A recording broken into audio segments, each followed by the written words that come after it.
Hey, welcome back to Based Game Reviews Podcast. I am joined here with my co-host, Wara today for episode 4. How the hell are you, bud? Oh, I'm going great, man. Going great. How's your week been?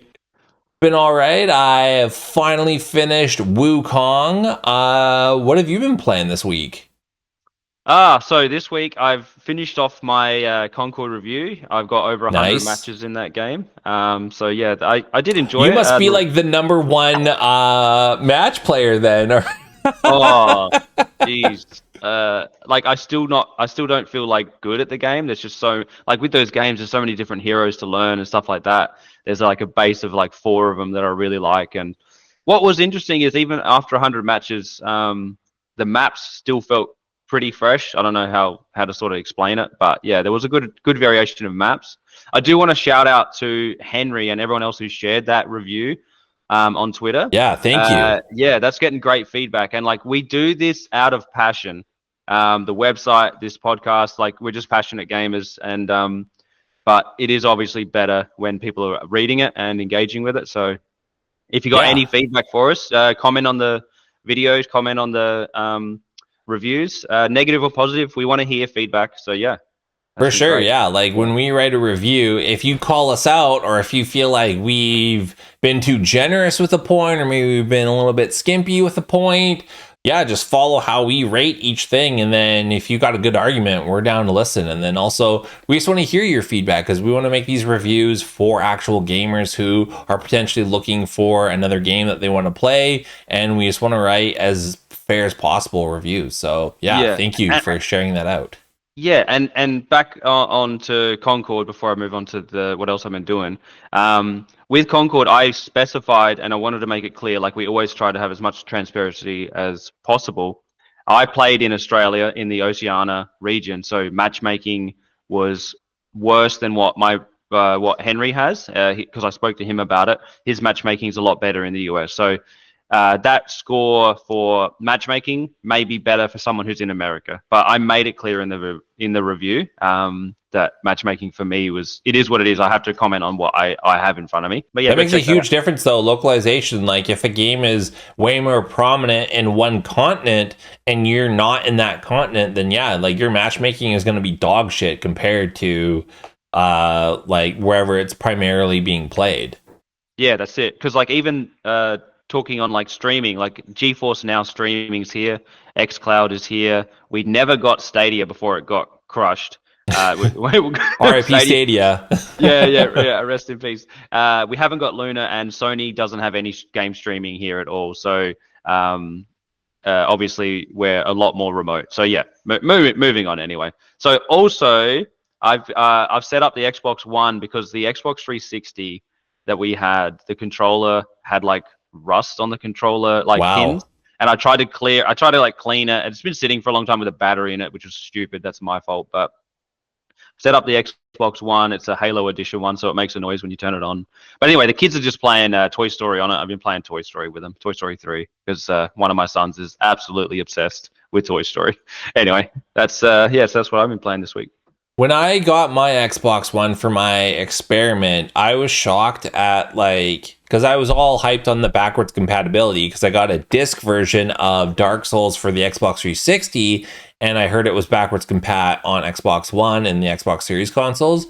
But it's like, it's totally not. Like all it does is like you put in your disc and then it just reads the DRM off of that and then it just downloads the compatible version off of the store, which is funny.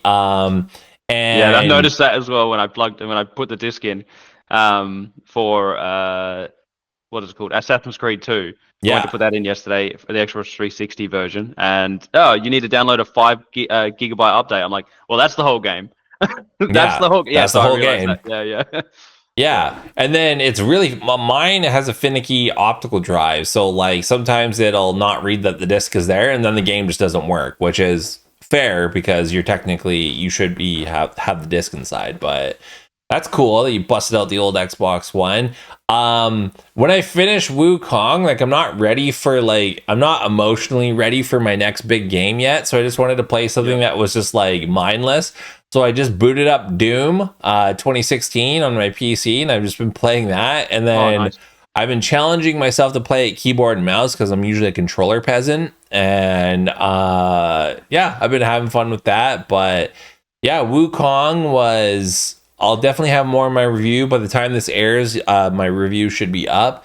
But without giving too much away, it's definitely an action game. Like any real Souls player will know that it's not a Souls game, it's an action game. The only thing that like you could say is Souls like is that it's got checkpoints like Souls games, but like what game doesn't really have checkpoints anymore? Yeah, that's But it, like if you die, you don't lose anything. So like there's no punishment for dying. Like you don't lose any experience points, you don't lose any of like your souls or your gold or anything.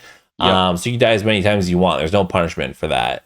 But yeah, like if you like kind of like action games that have like a lot of like combinations or you're like switching up like stances and stuff, you'll definitely like Wukong. But more on my review later. But other than Wukong, I've been playing Doom, and then also I've been playing Super Nintendo games on my Switch. I've been playing Donkey Kong Country because that's a classic, and I just beat it last night just for fun.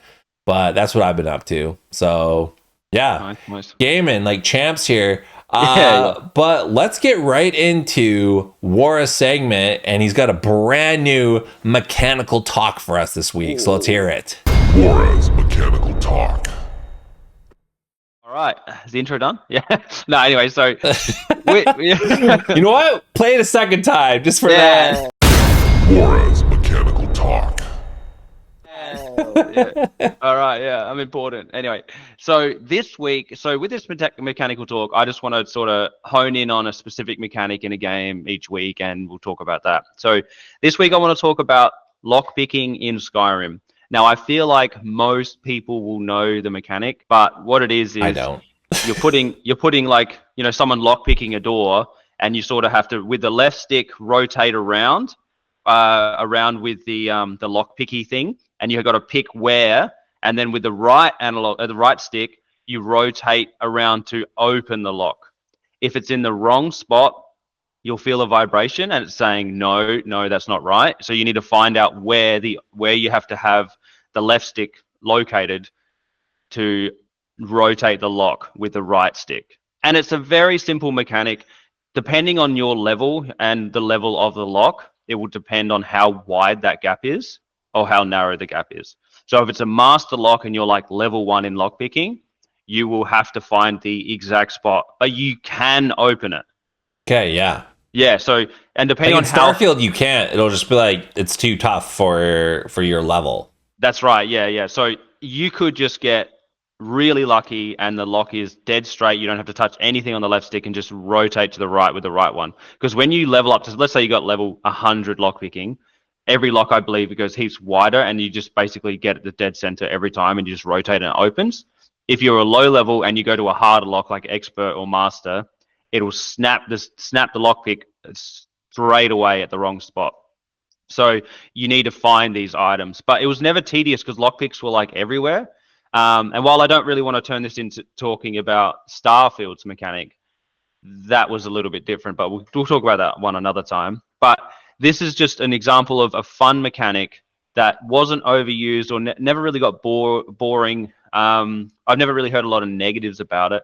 It was just a simple little mini game that sort of made you feel like you broke the gameplay up. So you went from fighting to looking around, just opening chests, and then like, oh, this one's locked. You know, sort of, it's another thing to level up, and I really enjoyed it. So yeah, obviously personal bias there. I know you don't really like I've never played Skyrim, so like I know arrow to the knee or whatever the old fucking meme was for that. Yeah, I used to be an adventurer like you once until I took an arrow to the knee. Yeah, that's sort of the quote, yeah. But I did play Starfield, and the first time around I was terrible at the lockpicking, but the second time around when I revisited it, I got better at it. And actually, I agree with you. I like that mechanic. Like, it was just like, it was fun enough to like defer from the main gameplay loop that you're like, oh, okay, this is fun. Like a little bit of a little getaway from the main core loop there.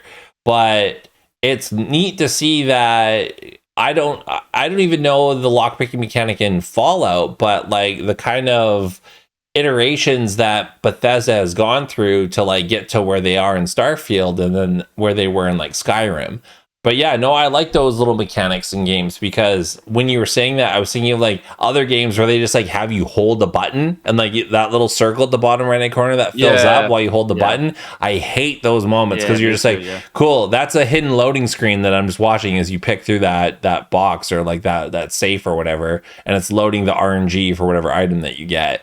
But I like it in Starfield where you're actually doing something and it's just like it's not you just holding a button.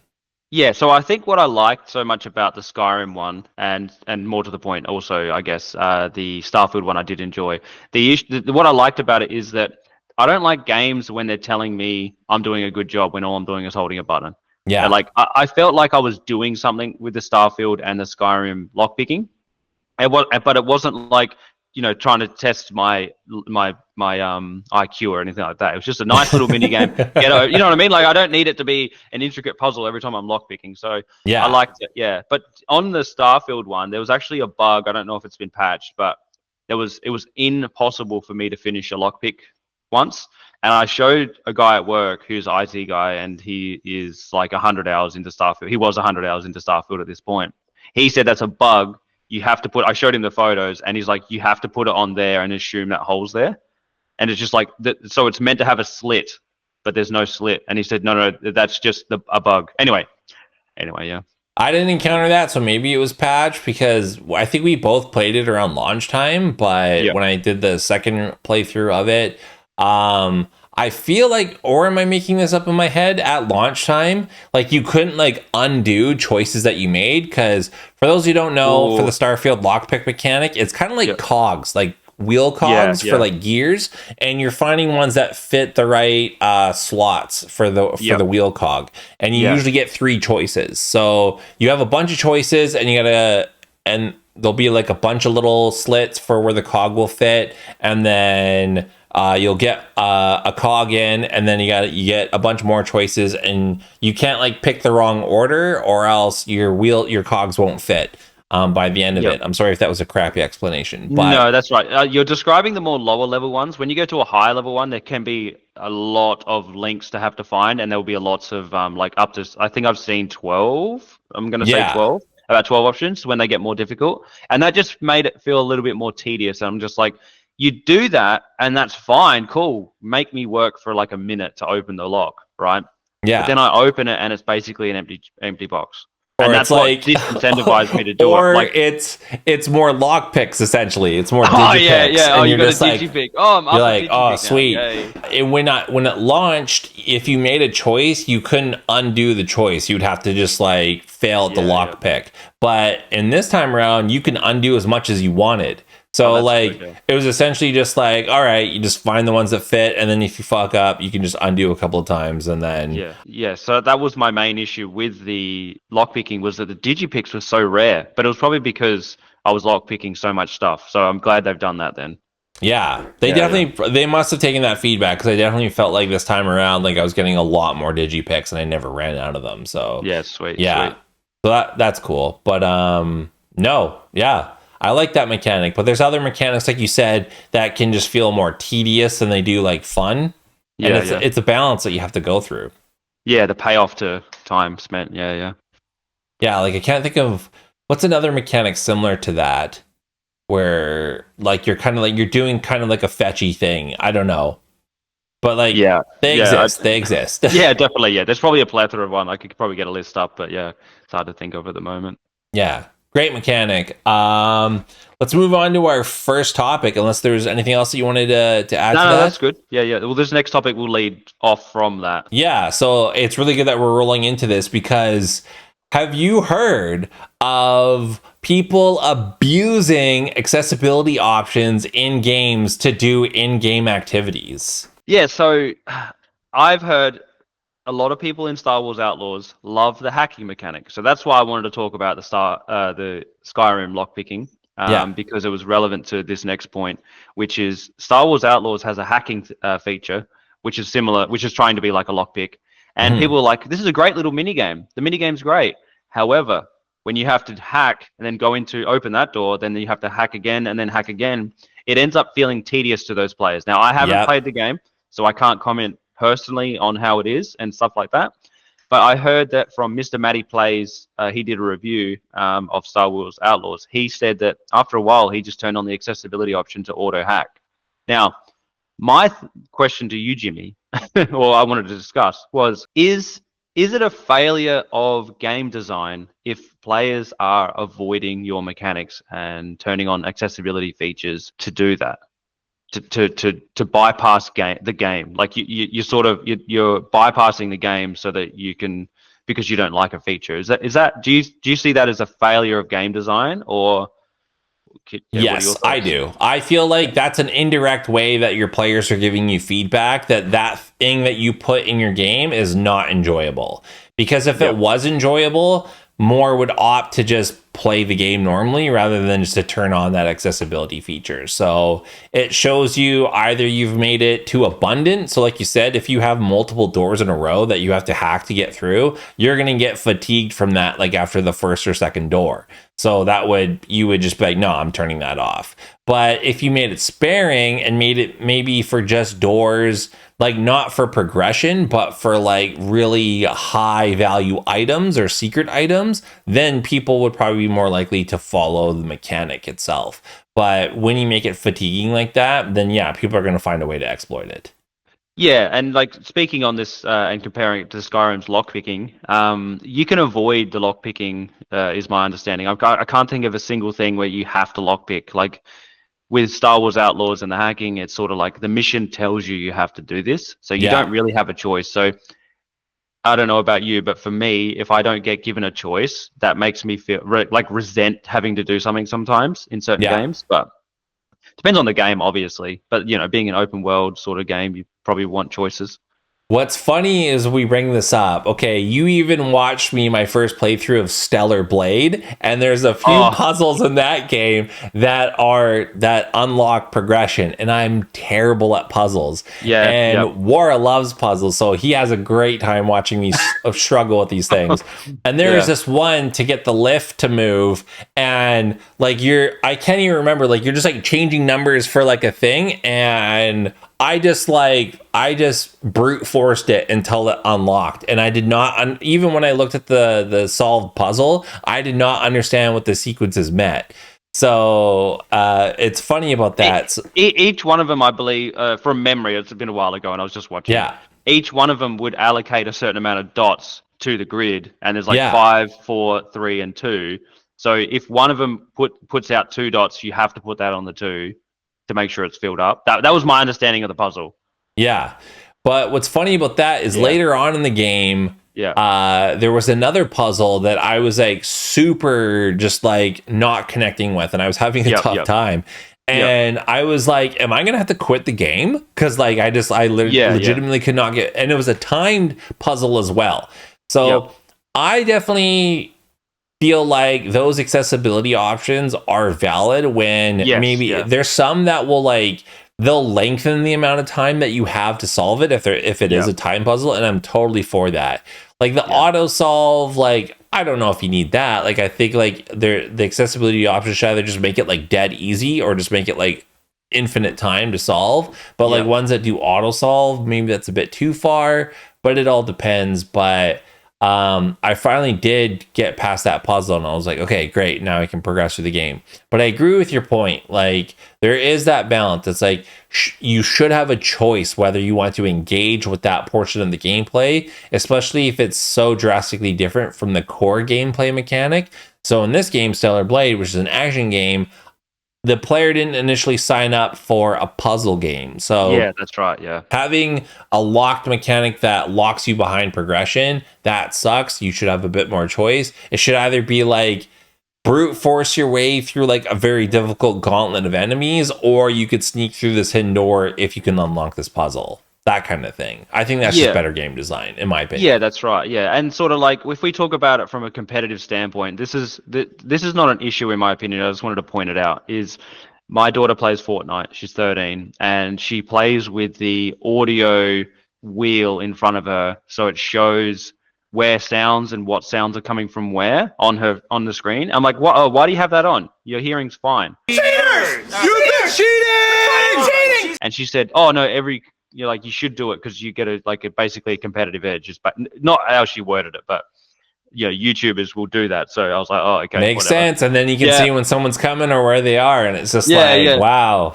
Yeah, then when my missus was playing Hogwarts Legacy, she had the wheel on as well, and she's like, "It's so I can hear where things are coming from. There's so many noises coming." I'm like, "Oh, okay." So I don't think that's an issue. I think that's just people having audio,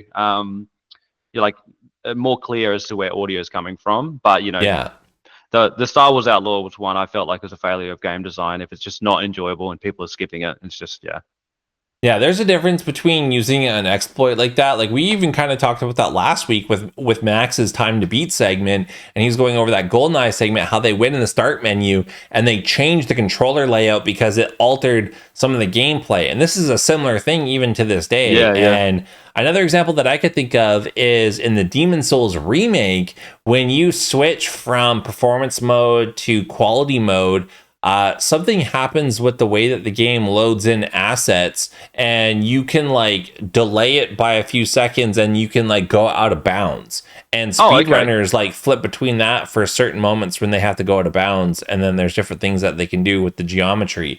So there are exploits that people use with accessibility options. Yeah. So that kind of goes in the bigger picture of why some developers FromSoftware, or maybe some others, why they don't implement these accessibility options, because of game-breaking loops that happens when you implement those features. Yep. No, for sure. Yeah. Great topic. Moving on, let's talk about graphical downgrades in games when you go from kind of like the teaser trailer to the end result. So Wara, tell us about that. All right. So commenting on this, so we all know trailers that come out years prior to a release, that we see it, we all get hyped, and then like 6 months before release, we get another trailer and we see, oh, it doesn't look quite as good, and then the online arguments just begin. It was just like, oh no, it's just bad angles, all the rest. Anyway, just give it time, blah blah blah. So let's just use some factual information from some developers or developer comments. So these are both paraphrase comments, so I'm not quoting directly. But Larian at PAX this last week has said that their team for Baldur's Gate 3 went from 150 to 400. And that's was huge. Mainly, that's huge. And that was mainly due to cinematics. So effectively over doubled, mainly due to cinematics. Now, and then before that, prior at Gamescom, the Avowed developers said, performance is the last thing you do. Yeah. Now, so what seems like happens, they game developers will get a cinematic together at the time of, in development of what they believe it will look like. Then later, when they start optimizing more, they go, hang on a sec, it's not quite running as well. Things have to be dropped. This has to go down, and it's just, it's not working out as we intended. And their original vision of it looking a certain way gets changed. So, yeah, like we're definitely seeing games getting downgraded, and I just think that it just comes back to not getting too hyped off of cinematics, like we discussed in episode 1. Waiting till the game actually comes out, setting yourself a realistic expectation that that's a cinematic trying to sell you the game, so yeah. Exactly. Like a lot of people don't understand, like I'm not a game developer myself, but like I do web development, and I've played around enough in Unreal Engine 5 to like do some damage, and I've done some stuff, and I've gone through the menus and stuff, but like a lot of it does make sense to me, like the whole journey from start, like thinking up the game to the end finished product. And yeah, like when they first make that cinematic, a lot of the times too, it's not an in-game engine. They'll outsource to like a 3D studio to make their cinematic. FromSoftware did the same thing with Elden Ring when they first released that teaser trailer way back in 2019 at E3. That was not FromSoftware in-house. That was like a third-party studio that made that CGI cinematic. And a lot of these companies do this because that's kind of like their mission statement, or like that's like their envision of what the game should be. But then they get down to reality when they start making the game in whatever game engine that they're doing it in. So even if it's an in-house engine or if they're using Unreal Engine, they start to find out that different things cost when it comes to resources. They realize that, hey, if we want to have the enemy have this great AI or be this smart AI, that's going to cost on CPU processing. Or like if we want the lighting to look super realistic, or we want to use ray tracing or path tracing, that's going to cost a lot. Hey, if we want to implement DLSS or FSR and be able to upscale and not have it look like trash, like that's going to cost a bunch of the GPU as well. All of these factors come into play, and then they have to do that balancing act, because it's kind of like, it's one of those puzzles where like you have like a bunch of jars that you can only fill up with so much liquid, and you only get those jars and you only have so much liquid, and you got to fill them up just the right way. So to balance it, to be able to perform properly on these consoles. So what happens is they have to start like pouring some out, or like dumbing down some stuff. It's like, okay, if we turn down the resolution to this much and the processing down to this much, maybe we take away some of those fancy lights, then we can get it at this performance level. And then, it starts to look drastically different from what you first envisioned. And that's a great quote that you pulled up from Larian Studio. From the Avowed Studio. That's Obsidian, right? Obsidian, correct. For Obsidian, saying that performance and optimization comes last, because that's true, right? So the developers, the whole time, they just want to get the game finished. They want to make sure that it's got a good start, a good middle, a good end, and it all flows between each other. There's no major game-breaking bug. All the stuff works. And then they want to meet that deadline, right? And then by the end, usually there's an optimization phase or an optimization stage that developers should go through, where they go through and they make sure that all of their code is as sleek as possible, and they take out all the excess fat, and then that way it just performs as best as it can. But what's happening with a lot of these studios is, because they're being pushed for these deadlines or these release dates, they have to skip out on that step. They skip out on it entirely. And that's why these games that should be launching at 60 FPS are launching at 30 FPS on consoles, like Avowed's going to do, and then like Starfield did, and like Redfall did. And then they have to kind of, ease the fan outrage by saying like, oh, this was our vision, we want to have it this consistent frame rate, blah blah blah, whatever excuse that they come out with. But then it's like, well, how come the PC version runs at an unlocked frame rate, or like runs at 60 FPS or 120, blah blah blah blah? And then you're kind of caught between your, like, right there. And then 6 months down the road, oh, here we go, 60 FPS patch for both Series S and Series X. It's like, okay, so your game was completely capable of running at that the whole time. It's just you didn't do that optimization stage. And it's definitely because a lot of these studios are rushed. Their priorities are elsewhere. They're thinking about like, oh, we want the best cinematics, we want the best ray trace lighting, all this other crap. And then the optimization comes a lot later, which I think is just a shame. Yeah, for sure. And like it was initially, the eye-opening part for me was just how much cinematics took up of a dev team. That was just crazy. But when you start listening to Larian discuss it, obviously there was nuance to why they needed so many people, because Baldur's Gate 3 gives the player so much choice. They're like, well, what if you come in from this side? What if you come in from that side? And like of a town, where's the cinematic going to be? Who's dead? Who's alive? Who's in the team? So it was all very eye-opening, seeing how much they did have to increase it though, and just every cinematic, they said, had to be also watched by someone at least twice, and for every time they patch as well. So anyway, because who's ever played a game, I know I sure as hell have, where there'll be a cinematic and the characters will walk clean through a door. Wow! Did you see that? I'm trying. And you're full of blood, you mean? Yeah. The Horizon one. Bloody. Oh, sorry. Which one? Say that. What do you mean? Horizon Forbidden West. I think you clipped it for me. Like it was a cinematic, so it was a non-interactive cutscene, and two characters were walking and talking, and then a door closed in front of them, and they just walked right through it. Yeah, and then I was like, great, and then. In Horizon Forbidden West, this is a year after the game came out too. So it's not like I played it at launch and it's like the buggiest version. This is supposed to be like the most patched version of the game. Another like cutscene played, and then right after the cutscene, the character did like a weird like flip and then like went forward. And I was just like, what? An impressive setup. You see that little loop-de-loop she did? And she spun on the spot, Yeah, random little glitches like that. And Wara, you actually have it on your own YouTube channel, a clip in Elden Ring that happened to you. Can you talk about that? Yeah. So I aggroed an enemy that would shoot like skulls at you slowly, and I went and stood behind an NPC and started dialogue with him, and he started talking. And every time he got hit with the skull, because he was in the path of the skull attack. I don't know what the attack is, but it slowly came and hit him in the back each time, and it would reset his dialogue every time he got hit. But he wasn't aggroing me because I wasn't attacking him. And then the enemy wasn't moving because I was standing still, and he was a ranged enemy, and he ended up dying. And it was just, it was funny. Yeah, go check that clip out. Yeah, I'll play it right now. The village here has been The village here has been.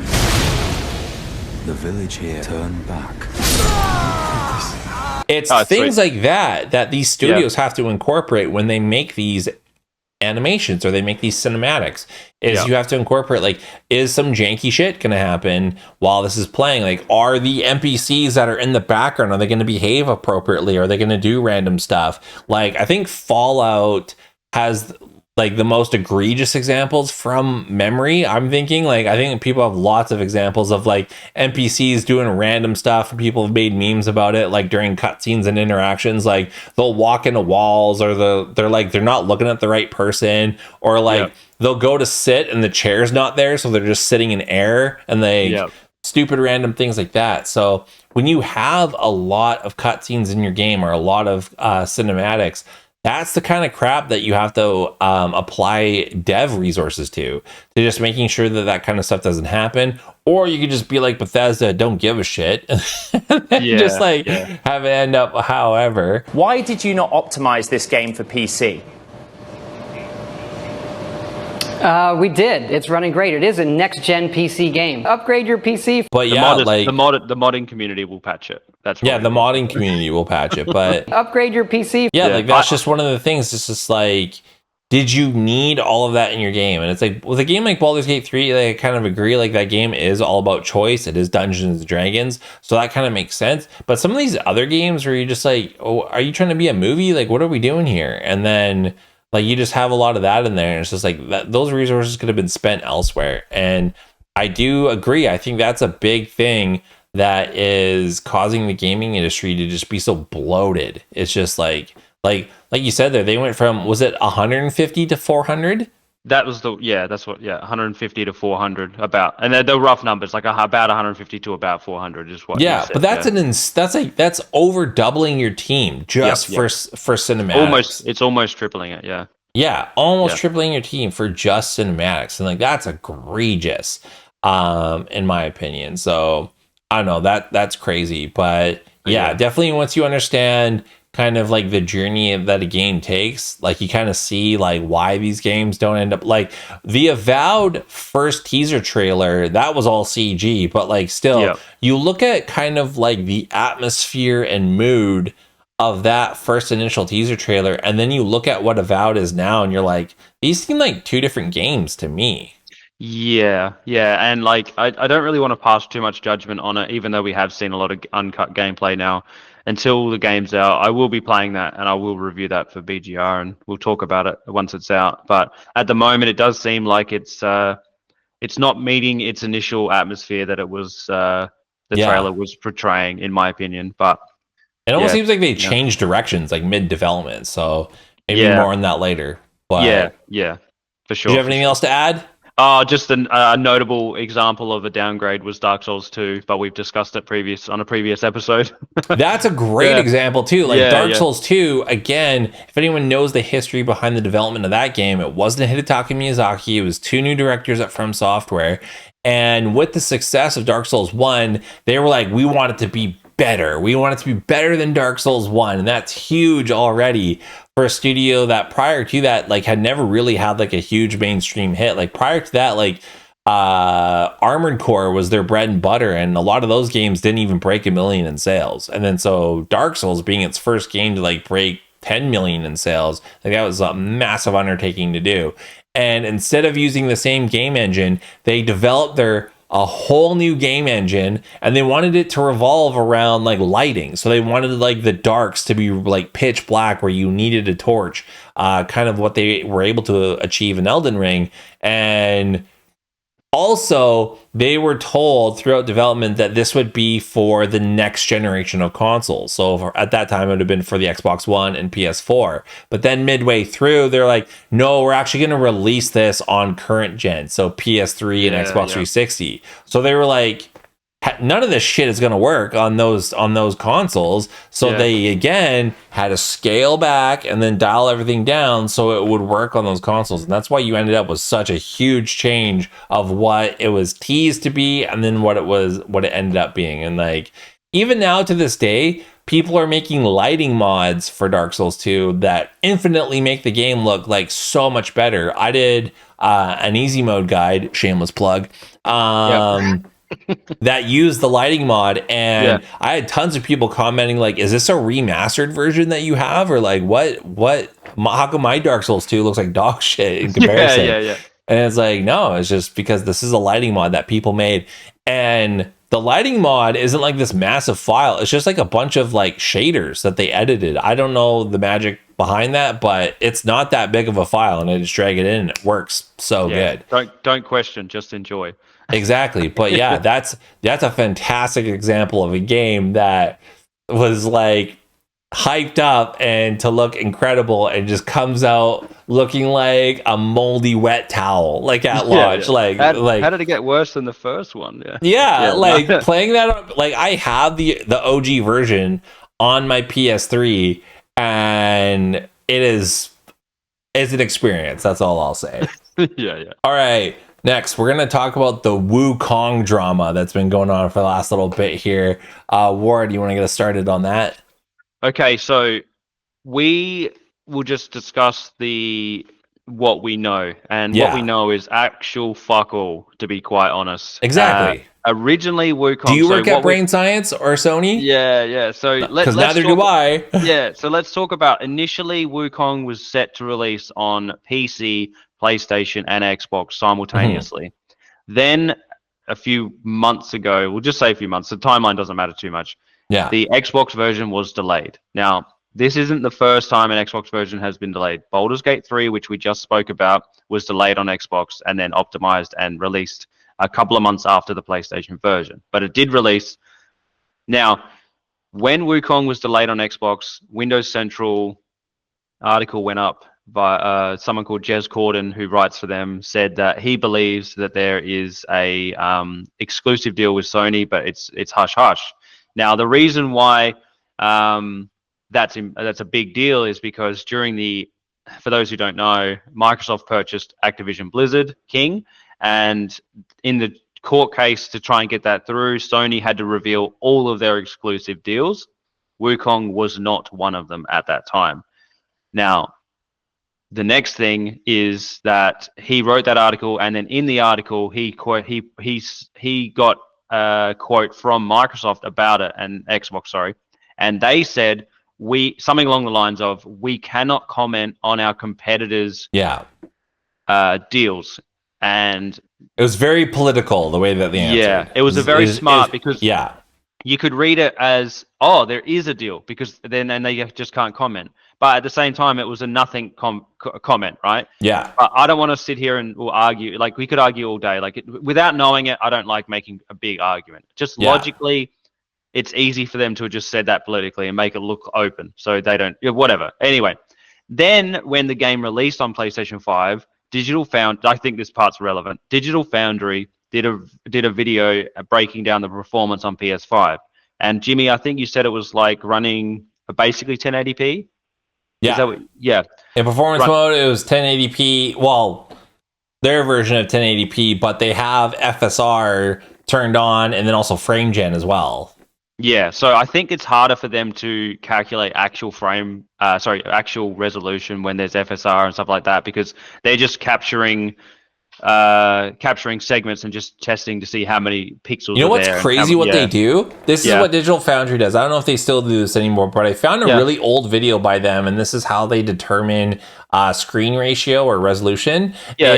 They will go in the game and they'll find like a straight edge somewhere. So like maybe they'll find like a wall or just like some kind of texture that's got like a straight line on it, and then they'll look down at the camera and then they'll take that screen grab and then they'll put it in Photoshop and then they'll zoom in and they'll see where the pixels are, and then they'll count from that straight line to determine what resolution it's running at. But so that's probably what they do now, but they probably have some AI thing that just calculates for that, or maybe they still do it manually, or who knows, or manually, right? So once again, we can't, that's just speculation on whether they do it like that or not. But so next step was, so it released, and that's the performance on PlayStation 5. It's not like PlayStation 5 is not loving it. It's chugging along. It's doing its job, but it's not like the best performance in the world. But I'm not saying the performance is bad either. Now, then there was a leak that the Xbox version has been delayed indefinitely due to a memory leak issue. Yeah, and that was put on a lot of people were commenting saying it's the Xbox Series S with less power that is holding back the ability to release on that platform. No official information has been given by anyone, and apparently that was just like a random conversation at one of the recent tech demos before the release of the game, like when they were showing it off at, was it Gamescom or one of the other shows?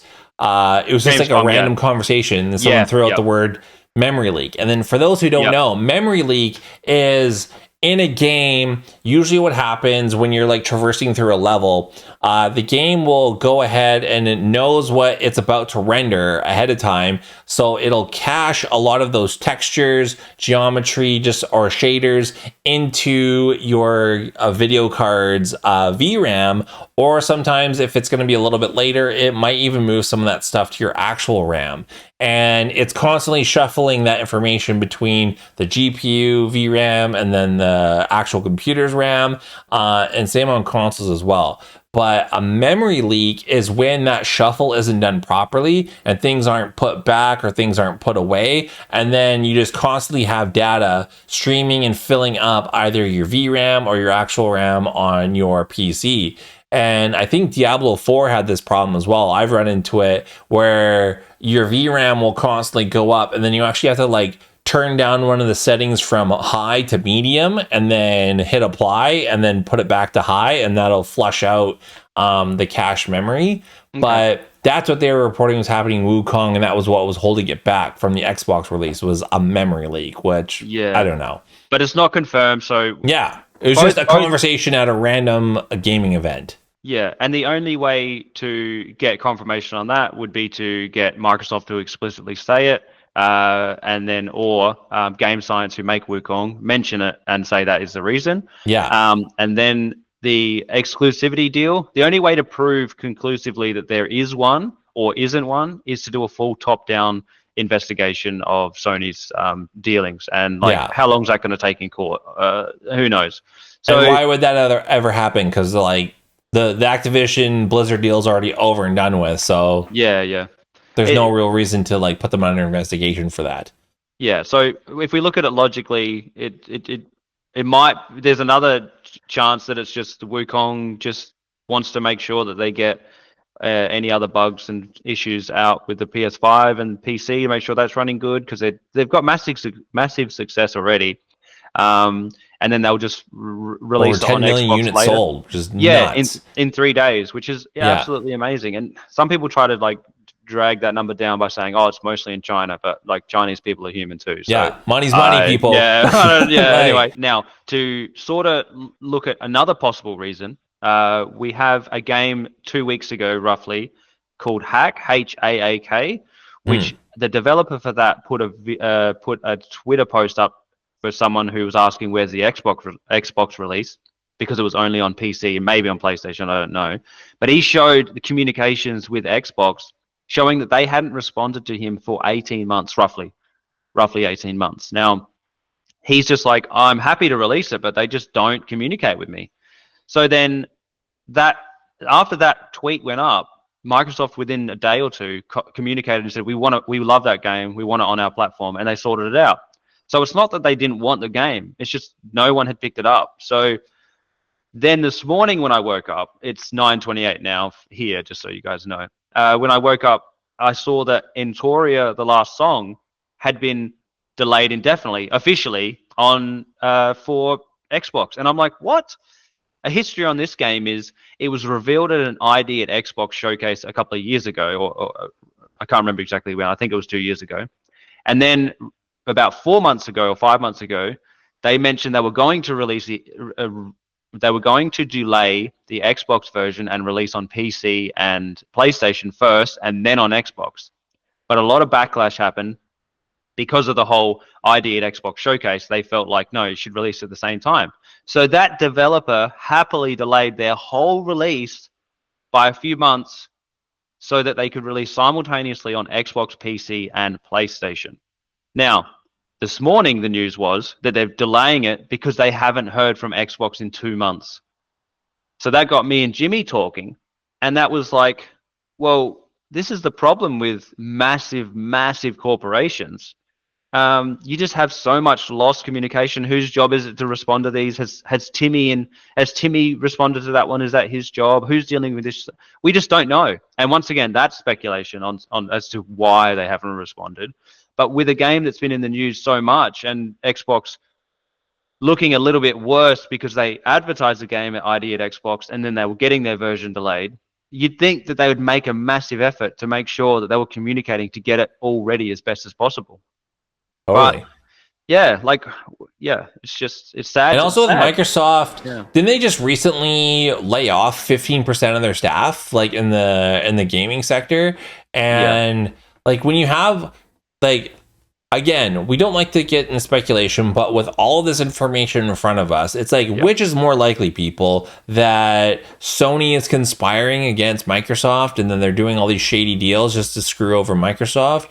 Or could it be that there's just a lot of mismanagement going on and a lot of incompetence due to the fact that Microsoft has acquired a ton of different companies, so a ton of different developers and studios, and also have done these massive rounds of layoffs? And many of you have experienced this when you work for a company that has layoffs. It's like tasks get handed down to people, and then sometimes without any information or any training, or people don't even know that they're now responsible for a certain set of tasks. And that kind of sounds more logical to me, that it's just a case of this company grew really fast during the last few years with all these acquisitions, and that's why there's literally teams of people that will go into companies and then make sure that they have consistency and that they have proper pass off for things like that. I'm drawing a blank at what they usually call them, but consultants. Do you mean? Yeah, consultants, or they'll just come in and then I don't know. Like their whole point is to make sure that the proper teams are connecting with each other. But also too, when you have massive changes like that, like usually you'll have a company list and you're like, oh, okay, I need to talk to like the senior communications persons with indie developers. And it's like, oh, they're gone now. Or it's like the list hasn't been updated. It's like, well, who's taking over for their role now? Oh, it's so-and-so. Do they know that? What's their information? How can I get in contact with them? And that totally makes me, that I totally believe that a lot more now, that a lot of these devs, they want to have their products, like, who wouldn't want their product released on as many platforms as possible, right? They want to get the most sales. So they want to capture the biggest audience that they possibly can, right? They're not picking these console war allegiances. So I think what's likely happening is, I definitely feel that Sony did a great job with the feedback that they received from the PS3 era, like how hard it was to dev for their platform then, and then through the PS4 and then now to the PS5 era, like their SDKs and their platform for developing on their platform is so streamlined, and it works so much better without any assistance, that a lot of these devs are able to get their products working at a reasonable rate on their platform. And then also we've heard from multiple instances, just like with this one, that Sony's definitely come in and helped out to get their game running properly on their platform for release, because they want to hype it up as well. It's not that necessarily the Xbox platform is worse or whatever. It's just that these devs need a little bit of help, and they're finding the communication's not there. So if the communication's not there, what are you going to do? Sit and wait and miss your release date? No, you're just going to opt out of that platform until you get the support that you need. And then sometimes it takes having to make a post on Twitter for the Xbox PR people to see, like, oh shit, like people are talking shit, and then then it finally gets to the right person, like, okay, we'll take care of this, and then they're probably behind closed doors like, who dropped the ball here? Like, what the hell is going on here? And I feel like that's definitely a lot more what's going on rather than some shitty memory leak, because I believe that way more than I do than some random rumor about a memory leak or some other stupid detail. Yeah, I'm going to trust an official source over some fucking rumor and bullshit, And then you can also make the argument too, it's just like, what platform would ever admit to like, oh yeah, there's a memory leak with the game on our platform, because that makes their platform look lesser. It's like, yeah, I get it, but they could, you know how they PR up their statements, and they could be like, oh yeah, there was a technical mishap that we ran into or whatever, without actually saying it. But yeah, like I tend to lean more towards, I would rather see an official statement from either the platform or the game developer themselves, rather than just go by hearsay that I hear on fucking GameRumors.com or whatever, some Reddit thread. Yeah, because with all that collective, right? With all that collective, the game's been out for what, 2 weeks now? Is it 2 weeks? Yeah, about the 2 game's weeks. been out 2 weeks, right? We've spoken about it every episode. The saddest part about it is I've heard 6 times more talk about reasons why no Xbox than I have about the actual gameplay. Yeah. Do you know what I mean? That's the sad part. Like all this diversion of just like, oh, rumor, hearsay, all the rest, arguing on Twitter. I know there are some people like Nelson Gaming. He's a fan of the show. He watches, and he's been putting up his Shout gameplay. out Nelson. Yeah, good work, Nelson. He's crushing some bosses. There we go. It's great to see people actually playing it, because it's like, for a bit it seemed like it was just a story, not really a game. But I'm even guilty of that, because oh, before you're the playing game, it too. Yeah, well, before No. release, I was like, red flag, there's no console keys given out. And then I was quoting that IGN person that was like, oh yeah, there was major issues past chapter 2, conveniently the chapter that we weren't allowed to show. And I was like, oh shit. And then I'm playing it and I'm waiting for these problems to happen. And guess what? They never came. I rolled credits, bitch. And the most I ran into, and you'll read on my review, the most I ran into was in the later chapters. I started to see a little bit more traversal stutter and a little bit more frame dips. And it's like, it's the first couple of weeks of the game. It's later on in the game that will definitely get patched out. As of today of recording this, they already released their first patch, which I think fixed a lot of stuff. And you get to keep your save file too, folks. Oh damn. He went there. He went there. But no, like I totally bought in to that propaganda from a big game review website, and I was just like, that was bullshit. That was all bullshit. I didn't run into any problems. And it's like, I get it. Like, I hate that excuse too, where people go like, it ran fine to my PC, and you're like, shut the hell up. But no, like I was actually quite surprised at how polished this game was. That's good to hear. Yeah, sweet. Yeah, like I never hope for a game to be bad. I just hope it's good, and just I don't want to be a doomer about it, but we got to acknowledge when a game doesn't run good. But it's I'm super glad to hear that performance is good on Wukong. That's good to hear. Yeah, and I don't know, for all of you out there who watch the show, I know the many of you. I just want to say, don't always believe what you read, and use all the information that you have available to you and ask yourself, is this a legitimate source? what's the track record on this? Are other people reporting on this? And kind of come to your own conclusion before you just go like this console versus this console, like blah blah blah, or like feed the fight for that. But Yeah. Does it pass the sniff test? yeah, does it pass the sniff test? You know how I get my maximum pump? When I'm listening to the BGR podcast on Spotify and Apple Podcasts. Nothing better than getting some games while I'm listening to the S-tier gaming discussions on the Face Game Reviews podcast. Go follow them on Spotify and Apple Podcasts today. Gotta get back to my workout. 100 sets to go. Going off of that, apparently the PS5 Pro design has been leaked, and we've kind of known about the rumored specs for a while. Wara, what are your thoughts on the upcoming or inevitably upcoming PS5 Pro? So, the PS5 Pro is a device that's going to have so many gigaflops, you're not going to know what to do with them all. Is it gigaflop more than a teraflop, or does it have tera gigaflops? Oh, it's got all of them at once. So yeah, now it's got more gigaflops than the rolls under your mom's chin. God damn! Oh Jesus, you do know my mum. So, so I just want to talk about this from. First of all, a lot of people are saying this is a pointless device. Now, I want to comment a couple of things, and then Jimmy will comment a couple of things. My comments are from a sales perspective. From a sales perspective, like selling devices, if you have a customer who might spend $900 on something, and you only have a $500 item to sell them, you've left $400 on the table. Mm-hmm. You haven't offered a product for someone in the more niche market of wanting the best of the best. If the best you got is only $500 and they were willing to spend $900, then you've left money on the table. That's what this Pro seems like it's doing. Is trying to be. It's trying to capitalize on the people who do appreciate really good tech, don't care about value for money, don't care about anything but having the best. And I feel like this is going to sell well within expected sales. Like, I think whatever their expected sales, that like they know it's not going to be like going to be selling even 50% of what the PS5 will, but it will be for people who flat out refuse to buy a console. Buy a PC, just want to have the best console experience they can, and that's who it's targeted to.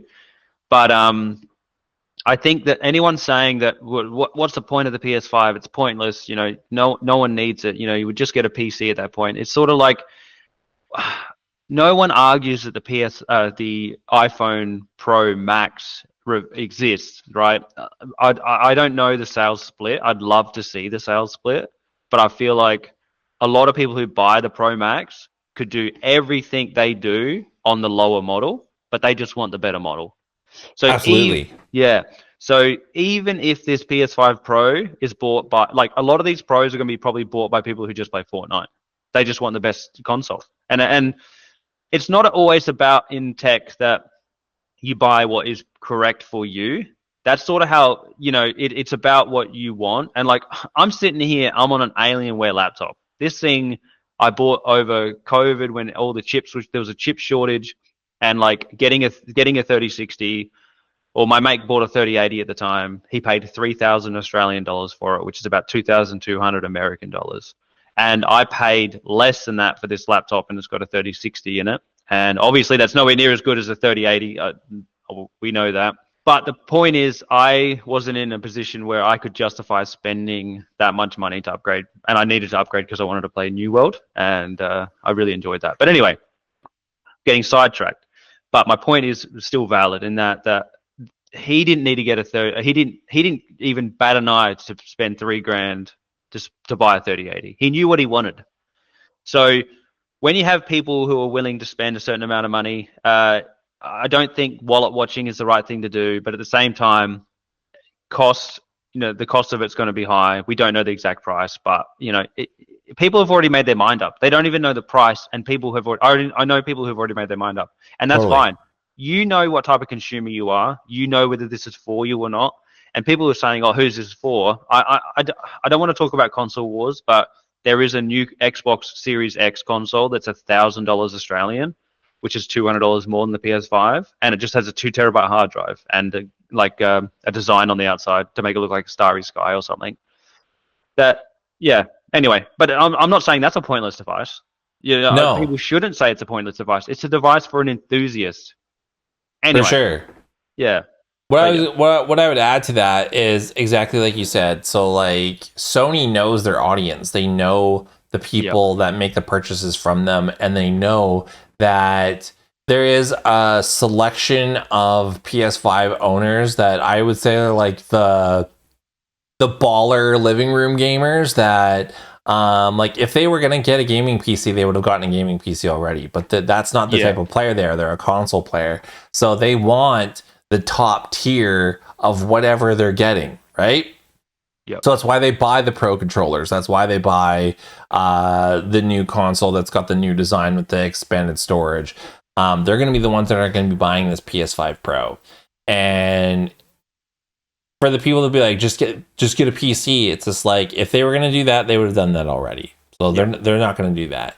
What I want people to understand is just look at the PS4 Pro and look at the Xbox One X. And like those were touted as the most powerful consoles ever, blah, blah, blah, blah. And they were supposed to do 4K gaming and all this shit. And they didn't. Like they did, like the PS4 Pro had the checkerboard upscaling to 4K, and the Xbox One X like did its thing. And when you think about games that came out around that time, it's like, were any of them like so much drastically better on that console than they were their baseline consoles? It's like, no. When you look at some of the performance differences, the examples that I could bring up are like the Dark Souls games. So like Dark Souls 3 and Sekiro ran at 30 FPS on the PS4 Slim and the Xbox One. And on the One X and the PS4 Pro, all they did was just uncap the frame rate. And were they running at 60 FPS? No, they were running in like the 40s, the low 40s. And that's really all that console was just a little bit of a higher clocked CPU. I think it like added a little bit more VRAM, and that was basically it. What I'm hearing, and Digital Foundry did a great video on this, on the leaked specifications. Again, these are leaked specifications. These aren't official specifications. They're going to be completely different. But a lot of these new feature sets that's going to go into this PS5 Pro are more lean towards ray tracing. And I think that's where the push is going to be. It's not going to be in FPS performance. It's going to be more ray tracing.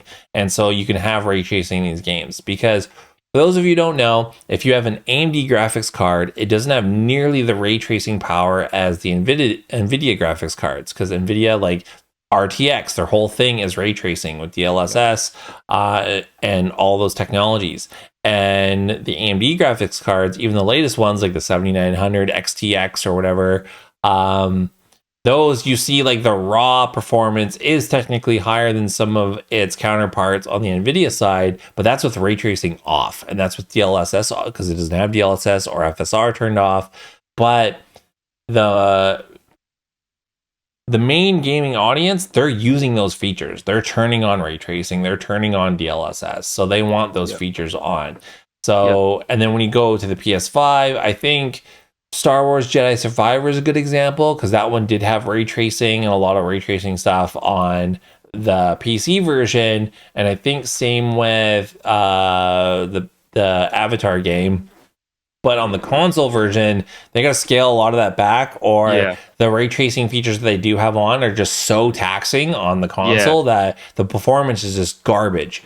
So I definitely feel like with the PS5 Pro, their priorities are not going to be frame rate. It's going to be more ray tracing stuff. So I think that's going to be a big letdown for people. But hey, there's people out there, I've heard them, I've seen them on Twitter, that are just like, I prefer putting it on graphics mode and playing in 4K 30 over 1080p 60. And you're just like, okay, well, I don't understand that, but I get it. There is that type of player out there that would rather have the fidelity over the FPS. But who's this product for? I definitely think it's just for the baller living room gamer, and it's not for like a PC enthusiast. Obviously, PC enthusiasts are just going to go with their PC, but I definitely think people need to temper their expectations with what this console is going to be able to achieve. Yeah, so it's sort of just one sort of final sort of point from my end. It's sort of, we don't have just the Twitter and social media outrage isn't representative of the whole population. And I know that I will always put 60 FPS on when I want to, but as you said about the enthusiasts and the more casual players, even like anecdotally, the ones that I know in real life, in the real world, they do prefer 30 frames per second in quality mode. Like a lot of people do prefer the quality mode. So Sony has the data on what everyone does because everything's online. They know what people are picking. So they might see that most people are picking quality. So they're like, oh, that's why they're going to push for that. And even though online everyone's screaming for frames and all the rest, maybe in reality, in the world of actual gamers, not the ones just screaming online, maybe they are just picking the 30 frames per second mode. And they just want better visuals. So that's what they're going to market it for because they have the data and we don't. But Exactly. If you're the type of gamer, just one tiny more thing after that as well is if you're the type of gamer who really wants to pick and choose like what you like, if you like good shadows, if you like good lighting, if you like good ray tracing or things like that, and you do have that like unlimited budget or even a bigger budget, there's never a better time than sort of now to try PC gaming. But it's obviously up to you. You can lead a horse to water, but you can't make it drink. Just sort of I still like a lot of people knock a lot of the pre-builds too, like the Alienwares or whatever. I think they're fine, especially for like your first PC or if you don't want to build your own PC. Definitely go with those. Like you'll get a better bang for your buck if like you build your own. But again, with that one, you don't have a warranty with it. Whereas with a pre-build, they have a warranty. So like if you fuck up during your build and you break something, that's your ass, right? Whereas a pre-build, it's already set up for you. And yeah, Gamer Nexus is gonna have their video like chewing it apart, like look at this crappy airflow. You could be getting 5 more FPS if you do all this stuff, and it's like 5 FPS. Who cares? Yeah, context is important when watching Gamers Nexus. He's like the cream of the crop, like pointing out the most intricate things possible to the normal person. Yeah, as long as he's correct in everything he's saying, more than likely. Like he's amazing. But just bear in mind that when he's critiquing something, he's critiquing it for that top 0.01% to differences to separate everything. But speaking on that, I have a guy I worked with like this past week. He's assistant manager, and he's like, "Oh, my missus wants to get back into WoW. We need a new computer. Well, can you sort of run me?" He knows nothing about computers. Him and his missus both have laptops. And I spent 2 hours running him through what he needs to look for, and he ended up buying the one that I recommended. And so that's really good. Yeah, like it just took 2 hours, and I broke it down and just said, this is important, that's not important. This is what you need bare minimum. And he's like, oh yeah. And then we found one together, and he ended up ordering it that night. So, and the missus, the missus made him. He wanted to wait, but anyway, let's not go into his relationship. Yeah, nice. But yeah. Now they're playing Wuthering Waves or whatever the new expansion is for WoW. Is it Wuthering Waves? No, that's a different game. That's a game. That's a mobile game. I was like, what are you talking about? What's the new expansion for WoW that just came out? The Warrior Within, isn't it? We'll put it up here. But Sorry, I failed on that. You threw me so hard when you said Wuthering Waves. I'm like, hang on a sec. Like, idiot. I only play FromSoftware games. All right, moving on. We're going to go into a fan favorite. We're going to go into the FromSoftware 2-minute defense. Let's go. Jimmy's not getting out of this one. What do you got for me this week? I'm ready. Right, you ready, Jimmy? Yeah. Why is it FromSoftware nerfs weapons in a PvE game? That's a really good question. So, for those of you who don't know, a lot of FromSoftware games, they have these metas that come out. So, let's use Elden Ring as an example. I feel like the first meta was Moonveil, and then also Rivers of Blood.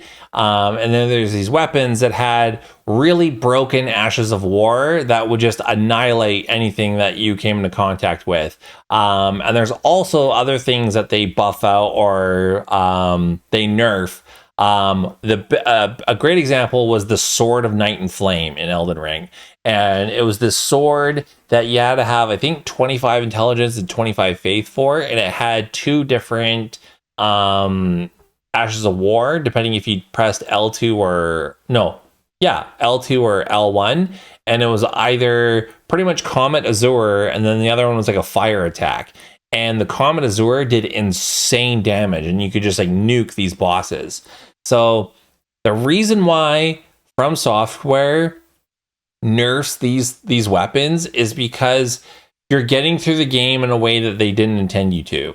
So like you're using these weapons and you can just pretty much illegitimize every single boss in the game, like within the first, like you can get that weapon within the first 30 minutes of playing. So I definitely see why they nerf some of these weapons. And they do it a little bit too egregious sometimes. Like they made that weapon completely useless. Like after the first nerf, like there's no point using Sword of Night and Flame ever again. So it does suck in that way. But what it does do is that game has like hundreds of weapons. Yeah. And if they just kept a lot of those metas, like no one would use any of the other weapons. They still do to this day use Rivers of Blood or Moonveil, even though those are old metas, when they could be using other weapons that do way more damage when you either buff them just right or have the stats for it. So they nerf the weapons so people will use other weapons instead of just relying on those. And then also so they get through the game in the way that was intended, which is overcoming obstacles, getting good, beating bosses, beating enemies, rather than just steamrolling everything with a fucking Kamehameha from Goku. Yeah, good answer. Yeah, I didn't even put on the 2 minutes, but I feel like I nailed that. No! So I'm going to say another week, I'm unstoppable, people. So please put in the comments down below. Try to stump me. You can't because you're fucking peasants compared to me. I am the soul's master and you can't stop me. I can't be stopped. Fuck it up.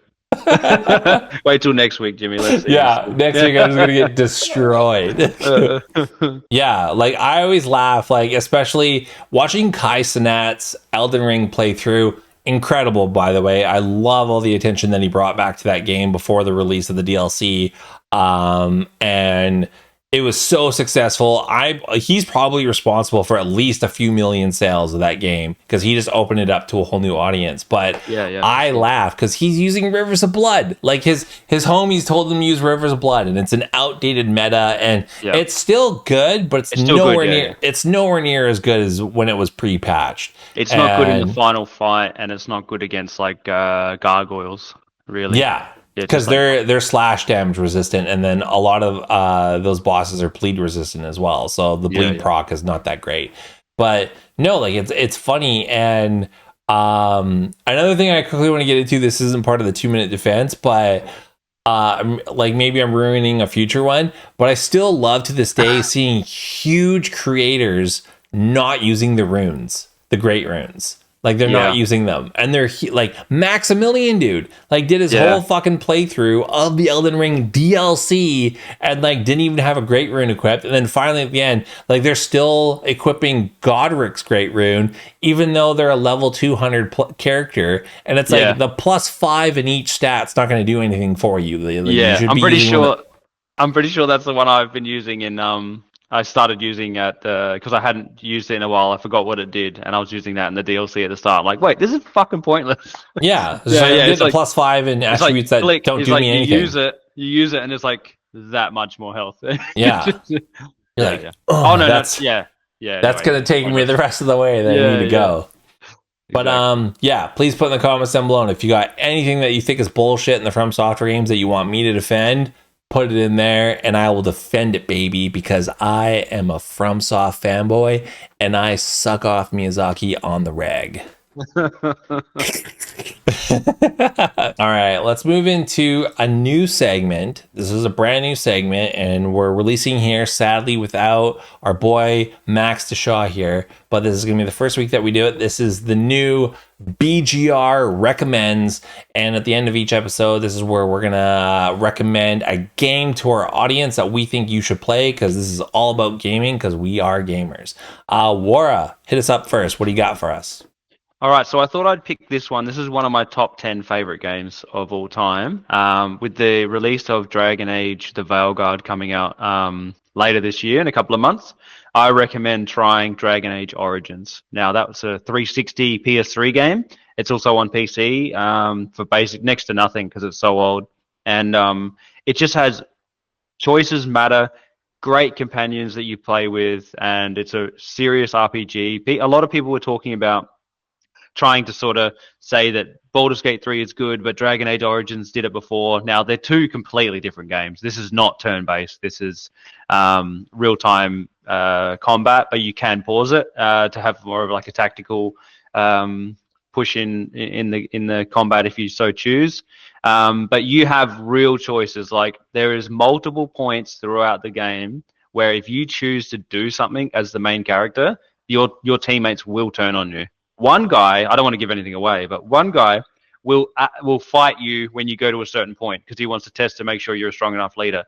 So he was my best character at the time when I originally played on 360. So what I did was reload, took all his shit off, and made him fight me unarmed. Nice. He just kept crushing me because my character was a rogue and he's like a warrior, and I'm just like, oh, this is not working. It's like when you take on the Mimic boss in Elden Ring, and then you just like take off all your gear before you go in the boss arena, and then he just loads it naked, and then you just put your stuff back on and just kill him. Yeah, I felt like big brain strats. Yeah, I felt like such a chump doing that, but I was just like, oh, he's just so strong. But then I felt like, oh, I made him so strong. So anyway, but no. Anyway, so I recommend trying that if you haven't tried Dragon Age before. A lot of people are trying Dragon Age Inquisition, which is the one that came out 10 years ago. But I honestly recommend trying Origins first. Maybe I'll even give that a try. Yeah. All right, Dragon Age Origins. We'll put some links in the description where you can pick it up, and then you can support the channel a little bit, which we super duper appreciate. The game that I'm going to recommend, I recommend this game a ton of times, and I'm going to continue recommending it because it's so good. I want to recommend Returnal. So if any of you out there who watch own a PS5, you should definitely be playing Returnal. I think it's still free if you have a PS Plus subscription. You can play it off of the PlayStation Essentials or whatever the premium. It's like the middle and the premium tier. Like you can play those PS5 extra. Yeah. So definitely check that out. It's available. It's been available on PC for a while now. You can pick it up for pretty cheap. It's such a good roguelike game, and it is difficult. But once you kind of learn the mechanics and then get proficient at the game, it definitely feels so good. Even to this day, I pick up that game and it's just addictive to play because the gameplay is just so fluent and smooth.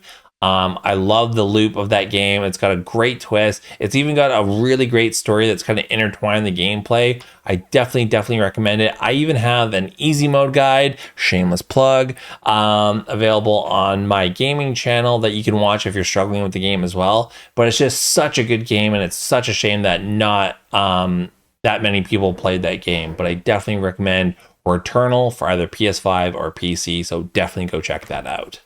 Yeah, and the audio design, I must add, the audio design in that game is insane, and it's killer. If you have a DualSense, even on PC, you can download DS4 for Windows, and that will allow your DualSense to get the DualSense capabilities on Steam. That's true. It should work. It should work. As I haven't. You have to have your controller plugged in though, which is kind of lame. But yeah, you have to have your controller. It doesn't work wirelessly, but once you plug in your controller, all of the DualSense features work on the PC version. Okay.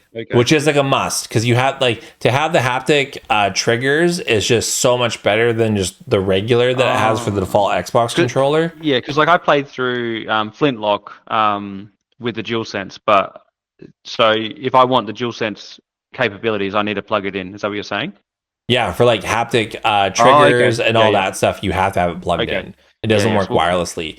Like for some games, they've just recently started doing this a bit more on Steam, which I enjoyed, is that they'll detect that you're using a PlayStation controller, and then the controller button layout in the game will change to PlayStation, but you won't get all the features, but still, that's way better. Like what I did, I don't know if you'll be able to see, I got stickers for my DualSense that make it an Xbox looking controller. But I have two of these black controllers, so one of them I have stickers on. Oh yeah, that's fine. It's just funny. It looks weird. It looks weird, and it feels weird because it adds a little bit more of a bump to those buttons. And then when I go to playing the other one without the stickers, I'm like, oh, this is weird. Are these buttons even here? Yeah. But definitely play that game. We also want to give a few shout outs to people who have been with us as our podcast is launched and as our website is launched. Wara, can you list off some VIPs to BGR podcast? Yeah, so like the main ones, like I appreciate everyone who's commented, but the main ones, Hero Down Under is giving us topic suggestions and commenting a lot, and been there a lot of the time. Josh Ayres commenting a lot, great feedback from him as well. And Henry Heck, he's got a YouTube channel as well. He's been commenting and stuff like that, and he's I game with him as well. He helped me with getting some matches in Concord. And Nice. if you do like Concord, he's got some great videos on that. And yeah, go check him out. And then also Thrifty, the Playground is the Discord. Yeah. Let's give Thrifty's channel a big shout out. Like them and their whole crew, like they don't, like people don't have to do this, and I love it. Like we're here to help each other out. And like sure, we're not the same type of content, but the fact that they come out and then they come support us, like being a smaller channel and just like up and coming, we super appreciate that. So Thrifty and crew, thank you so much for all the support that you guys have given out. We really respect that. And for those watching who haven't checked out their channel, we're going to put it in the description below, but definitely huge shout out to all those people that are helping us launch this new podcast and launch our website. We super duper appreciate you, and we're just like stoked that we're building this community together slowly but surely, but it's turning out awesome. Yeah, thanks to everyone on Spotify and Apple Podcasts, because Josh said he's followed us on Spotify, so that's great, and hopefully he enjoys it there. Give us feedback, comment if you can. I don't know if you can actually comment on Spotify, but yeah. I think I've enabled comments on there, but yeah, like great mention. So if you watch the podcast on YouTube, make sure that you've subscribed and that you've liked. We really appreciate it, and drop a comment below. That definitely helps us out. And then like Wara just mentioned, we're now available on most of the major podcasting platforms. So you can check us out on Spotify and then also on Apple Podcasts as well. We're soon working on getting out on Amazon Podcasts and a few other platforms as well. So that's in the works as well. But yeah, also make sure you check out our latest reviews on basedgamereviews.com. Like Wara said at the beginning of the episode, his Concord review is finally up. Thank you everybody for sharing it. Go check it out if you haven't. My review of Wukong should be up by the time this video releases, so definitely check that out and give me a comment if you agree or disagree or whatever. And if you're also feeling like being extra nice, you can support our channel, our website, by using our Amazon affiliate links. We'll have them in the description below. You don't and in the even bottom have of the reviews, Yeah, and at the bottom of our reviews, you don't even have to buy the thing that we link to. As long as you click on that link and then just order anything within 24 hours off of Amazon, we get a little piece of that, and then that helps. We put it right back towards the content. So we super appreciate you. And speaking of content, this week I'm going to be reviewing Quidditch, and then Astrobot, and then after that Space Marine 2. So they're the up and coming games that's just in the next 2 weeks. Like Quidditch is coming out today or tomorrow, Astrobot's in a couple of days, and then Space Marines a couple of days after that. So I'm going to be a busy boy.